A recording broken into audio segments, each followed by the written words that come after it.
Well, the past few days have been difficult in more ways than I care to describe.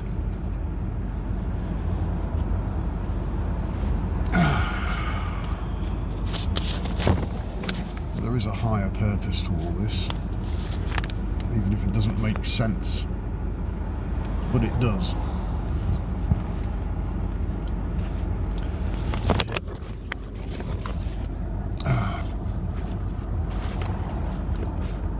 I work for a company at the moment that fits windows. You know, those things that you look out of so you can see. And my window days, or my window fitting days, are coming to an end. Because I know what I need to do. That's what that is all about. And it is difficult in so many ways.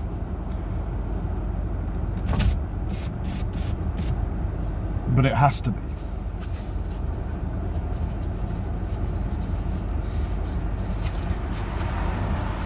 Now you can be stoic about it, emotional about it, or whatever. When you start on this path, there is, I'm not going to call them consequences, but there are things that will happen, and the speed at which things happen is quite incredible. And then there's periods where it appears that nothing's happening. But it is. It's. I said it before in another video.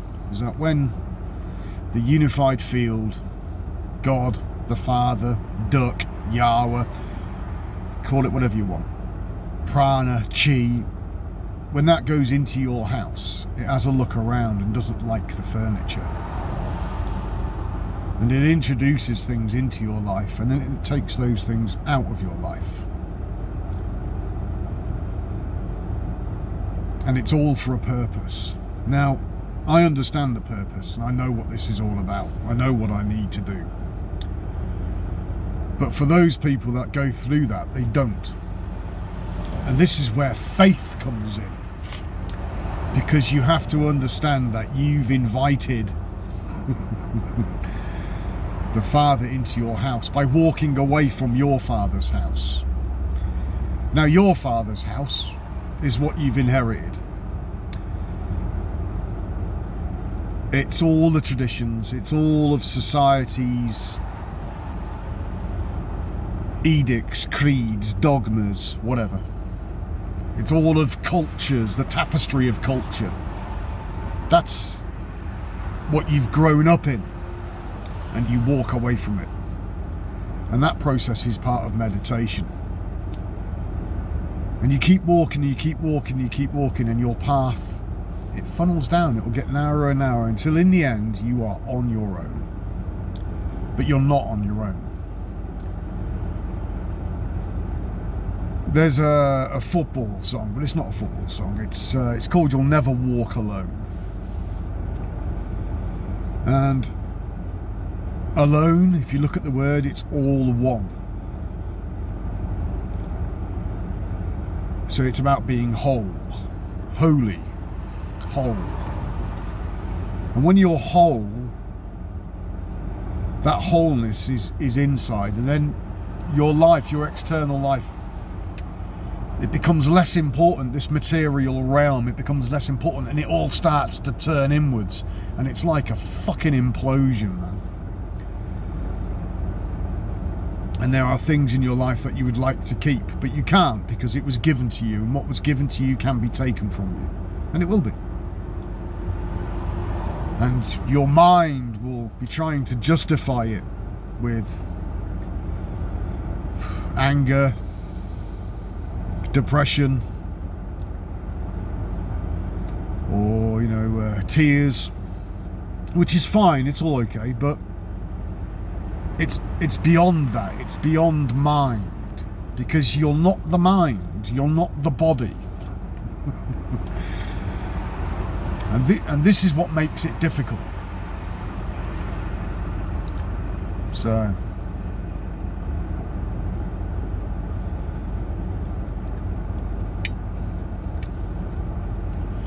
and the more mental acuity and clarity you have, which comes from this, the more you'll see how I'm using words to describe these things and they're fucking useless. It's a convergence, it's collapsing in on itself. You're approaching an event horizon of a singularity. But you'll get to the point where you're like, what's the point of even fucking trying to do anything in this material realm if it's just fucking kind of like playing with you? But you'll also understand that it's not playing with you, it's teaching you. And it's directing you. Because your mind is just an act. But it's not the actor. The actor is your consciousness. And the mind is not consciousness. It is not. Actor. O-R. In Hebrew, it means light. So an act. A light act. Your light body, your ethereal body, your energy body. Call it whatever you want.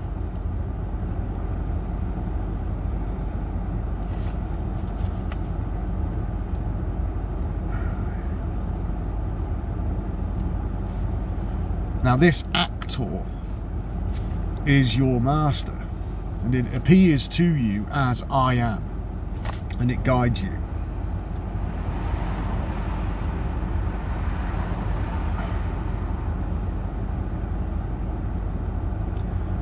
But it guides you to the producer, the script writer, in fact not even the script writer, the director,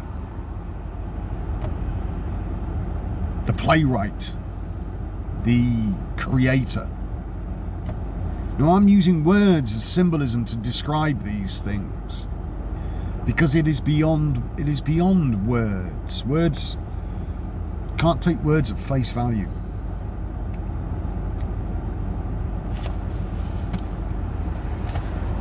Talking of words, I wrote a letter today. And this is to the company I work for that fits windows.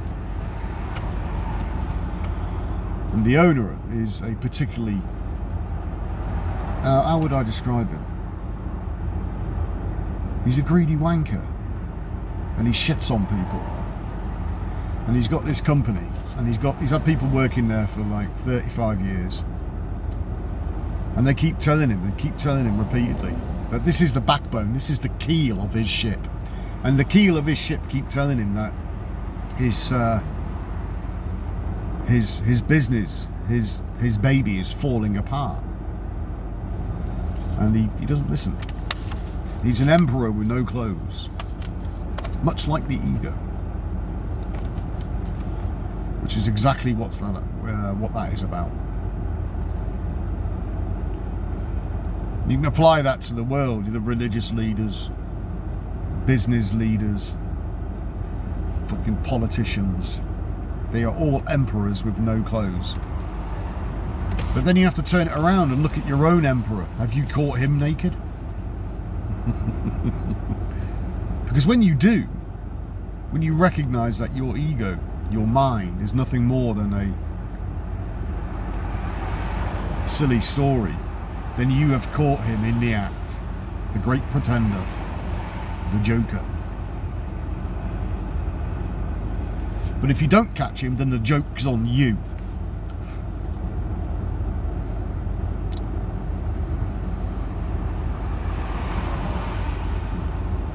But if you do catch him, then you know. And you're known. And if you're known, he'll shepherd you, because you'll recognize his voice.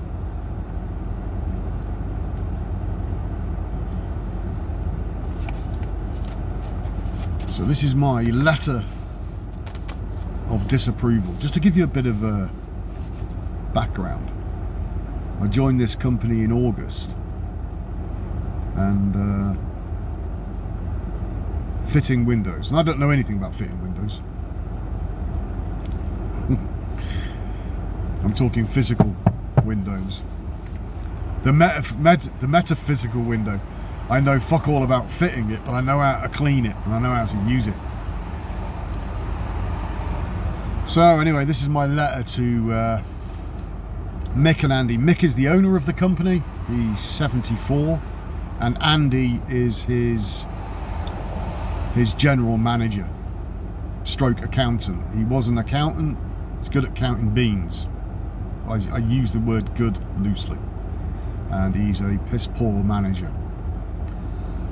If a man cannot know... Oh, that's right. Before I give you the preface, I got into a...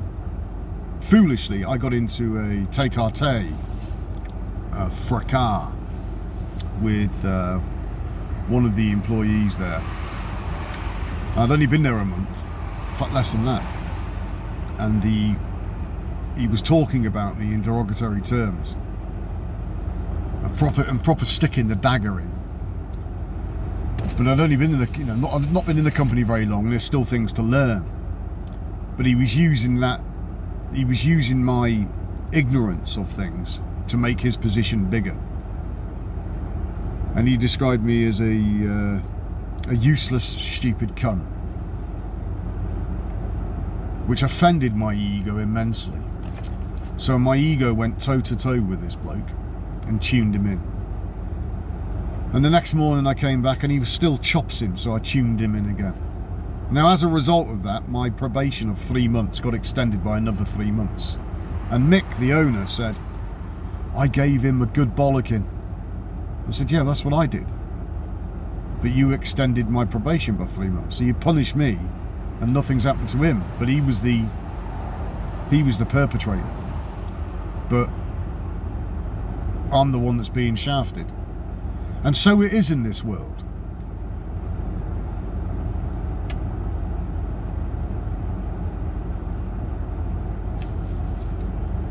So, Mick, Andy, if a man cannot negotiate his predicament, then he is a slave. I learnt this long ago. I am not a slave. On appealing my probation extension due to erroneous reasoning on your part, no real reason was offered other than I scared Hamilton.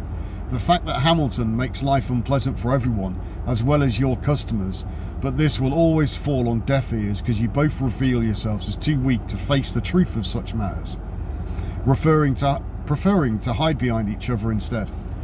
Andy, your predicament is not pleasant at all. Sam is Mick's daughter. Sam telling you that she would fire you when Mick dies hardly allows you to rise to the challenge of being a general manager. Any man with a hint of testicular fortitude would have left the company that very same day, but you chose to await your inevitable fate. That is pitiful, but you took on the role, probably under pressure from Mick to do so. You're playing in the wrong league, and the misery of it is plain to see for all and sundry. Yes, the customers see it as well. Like the windows that this company makes are high-end windows. It's all bespoke stuff, and they're fucking expensive. So we did a house the other day, and it was like 50 grand's worth of windows. And if it was like your plastic fantastic windows, then it would have been about 25 grand. So it's double. And these are bespoke steel frame, double glazed, lead line windows. Anyway.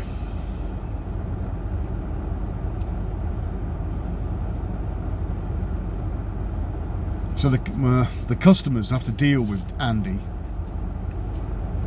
And obviously they're not happy. When I gave you a receipt for personal reimbursement because I had to make some purchases for the company, I found it on the floor in the workshop the next day. It had boot prints on it. I wasn't impressed at all that he let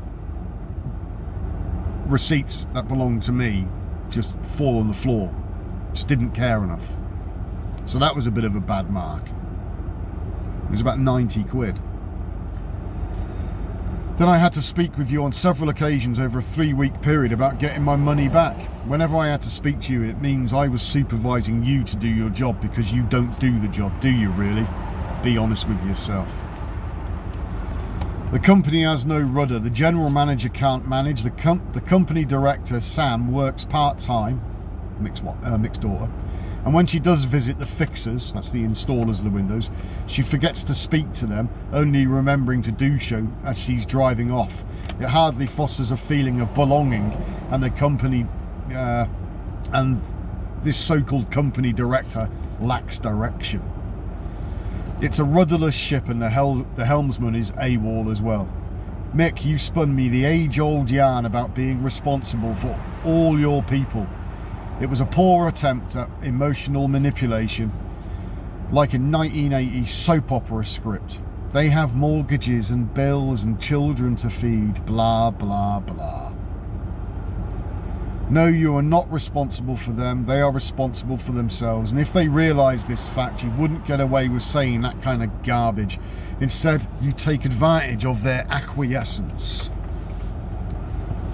He feeds off them. If it was you, if you was to take that yarn seriously, you wouldn't be working jobs for cash under the table for risk of inland revenue investigating such unprofessional and illegal business practices. This also endangers everyone's livelihood due to tax evasion, but you fail to see the hypocrisy of your actions and implicate your employees as well. You can't dodge this, Mick. It is hypocrisy fueled by greed. You call your employees stupid behind their backs. One point in case was your conversation with Geordie regarding the welding bay for Ray. You told Geordie that anyone that does that job all day must be an idiot. Your arrogance is staggering. Your lack of gratitude is disgusting. Making such comments is exactly what Hamilton does. That's the knobhead I went toe to toe with. But you are both related. They are. So I am not surprised that being an arsehole runs in your veins like it does his. You let Hamilton butter you up. He is fleecing you during the working day. He isn't what he tells you, and you know it. But you've painted yourself into a corner with that creature because he is family. Why don't you give him a pay rise while you're at it? The tools on the van are not up to the job. They're old and knackered and well beyond their sell-by date. I guess you expect your slaves to buy all their own gear to keep your rudderless ship afloat. One van has a knackered gearbox and the tracking is out. The vans are seldom washed and look awful. I was informed they are cleaned once a year. Surely they should be weekly as part of the company's routine equipment husbandry. The same should be applied to tools and their maintenance, upkeep and replacement. Due to the ship having no rudder and subsequent complete loss of direction, no one cares enough to grab the helm to correct the course. It's always a joy dealing with customers that are seething that their emails are ignored and that the management's promises turn out to be lip service and hot air. Sam's name crops up a lot, and you too, Andy. And your fixers, the installing teams, use diplomacy to smooth over as best they can the debacle that is customer relations. Too much hot air, empty promises, little or no action from management, and the crap rolls downhill onto the fixers. Who would enjoy facing this every day? Oh, the joy of it. Half a job here, half a job there. A finished job seems quite rare. A little poetry to lighten the mood. During the interview phrase, you told me of overtime always on offer. Yes, but only for the old hands, not for the new guys. So I don't get a chance to top up my £11.25 an hour. And you expect me to use my own tools because yours is shit. That's a little cheeky, Mick. Andy suggested that I come in 30 minutes early at 7 o'clock. That's not the answer I was looking for, but hardly surprising from a man that lacks any enterprise at all. Andy did rejoice in telling us that he'd sold a tube of silicone on eBay. Whilst many Many jobs remain incomplete and not up to customer spec or poorly surveyed, unfinished, and customers demand reductions. What a fantastic business model. But Andy, the general manager, sold a tube of silicon. The comedy of it. Tube of silicon for £7 on eBay compared to the customers in Oxford on a 30 grand job wanting 30% off the price. And your accountancy skills are legendary. If you continue to screw Mick over like that, he might give you a pay rise as well. Only a fool rewards the wrong uns. Mick, why did you ask the old hands at the meeting what to do about Hamilton? You hired him. It's you that tells him how intelligent he is, and then he tells us that he is a specialist and that we are all only labourers. What effect does that have on morale? Does it enable and foster a good team work ethic in your company, Mick? Surely an intelligent man wouldn't do such things. And surely, Mick, only a fool would praise such an arrogant modus operandi and continue to employ him. Professional suicide. It has taken you, Mick, a lifetime of work, sweat, blood and tears to build a company. A successful company, no less. But the ship's leaking and it's got no rudder. And yet you leave it in the hands of people that are not capable of running a ship other than running it into the rocks. It is your old hands that keep your boat afloat. But for how long are you willing to tolerate your own short-sightedness and your willful ignorance of issues that need addressing yesterday? What type of a man builds a ship and then leaves without a helmsman and forgets the rudder, trying to do it all on the cheap? Are real managers too expensive, or is it a character flaw of yours, often referred to as greed? We all know you're not greedy. After all, you paid for Ken's house. Ken had finished paying his mortgage and he was obviously very happy about that. But Mick told Ken that he had paid his mortgage because Ken hadn't worked for him for 30 years.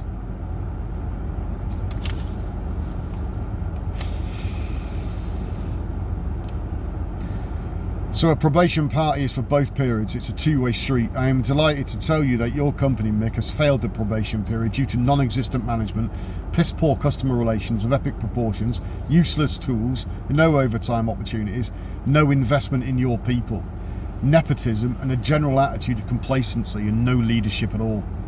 I'm not a slave, Mick. I'm responsible for myself. I'm not a yes man. I am here to assist others. I am not here to assist others in propping up your rickety ivory tower.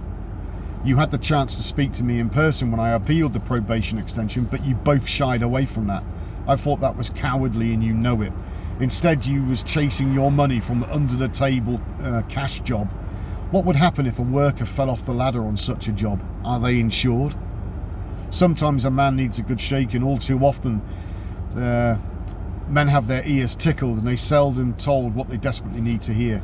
It's because such men have become comfortable. They rest on old laurels that withered away long ago, and they know it. The storm is visible on the horizon to all on the ship, but most of the crew are beat down and tired. But one or two crewmen shout at the captain to raise the alarm before the storm tears down the masts and shreds the sails and sinks the ship. Then they wait for the comfortable captain to make an appearance, to put back on his robes of leadership and to bark orders and direct his ship and crew correctly through the troubles to calmer waters. I wonder what the captain will do for his ship and crew. I wonder if the captain realises why he can't find new crew for his ship. Nothing I have written here is hidden from anyone. This is common knowledge in your company, and things ain't so good. So cursing at me won't help.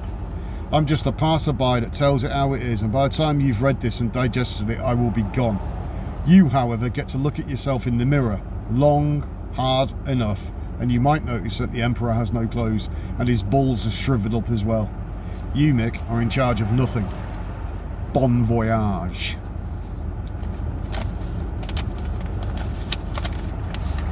Now, Mick will obviously burn this and won't tell anyone. So I've given everybody in the company a copy of it. I am fucking sick to death of working in a world where the smaller people The people that are poor in spirit, poor in consciousness, are used as slaves. They are shat on and pissed on, and they are mocked behind their backs. I am fucking threaders with it. That's why I wrote that letter. I am fucking done with working for fucking scumbags.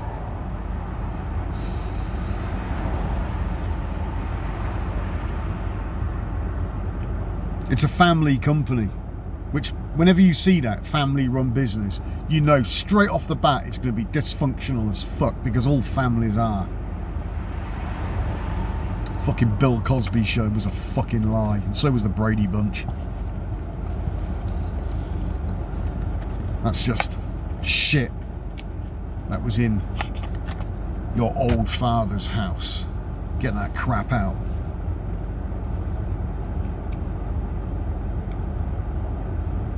Those of you that have families, wives, friends, if you're not prepared to lose it, if you're not prepared to walk away from all of that, then you need to stop listening to these videos.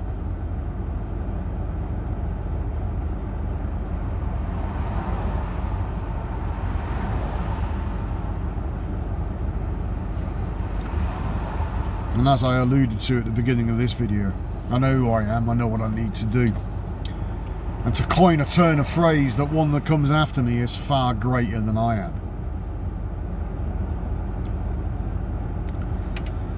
That will mean something to some of you. Might be a bit of a mystery to some of you. Keep reading that fucking book.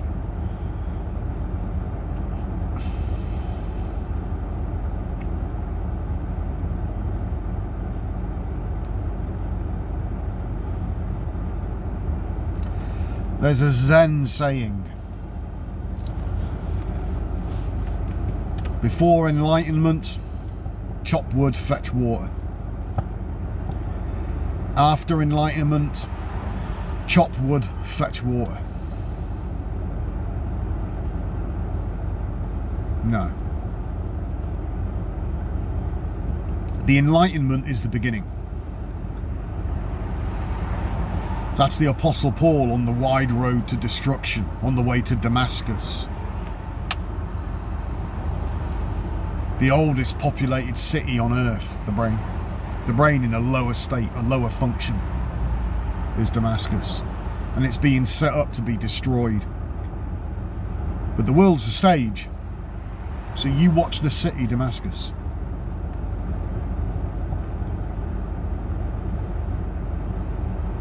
When you recognise that your mind is just a story you tell yourself, it's just the emperor with no clothes, it is the man behind the curtain, then you will also recognise, biblically speaking, that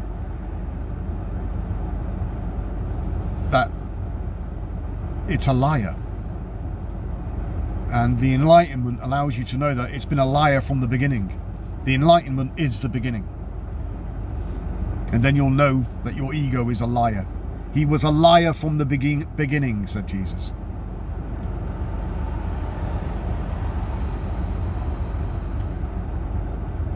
You'll also recognize it as the abomination that causes desolation.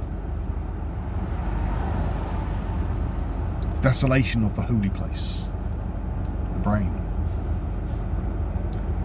So how do you overcome it?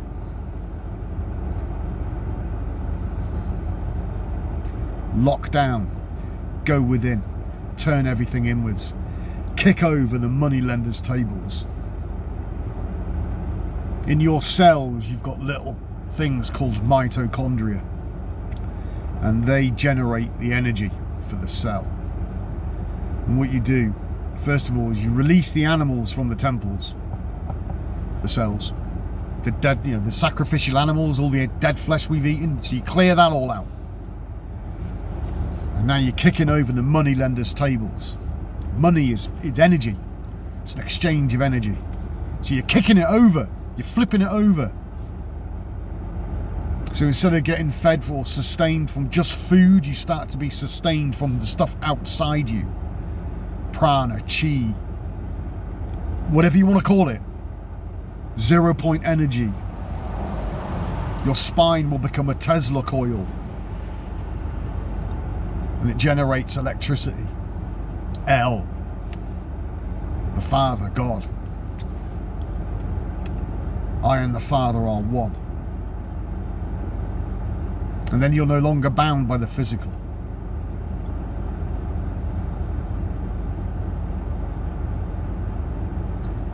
That's what this is about. Bon voyage.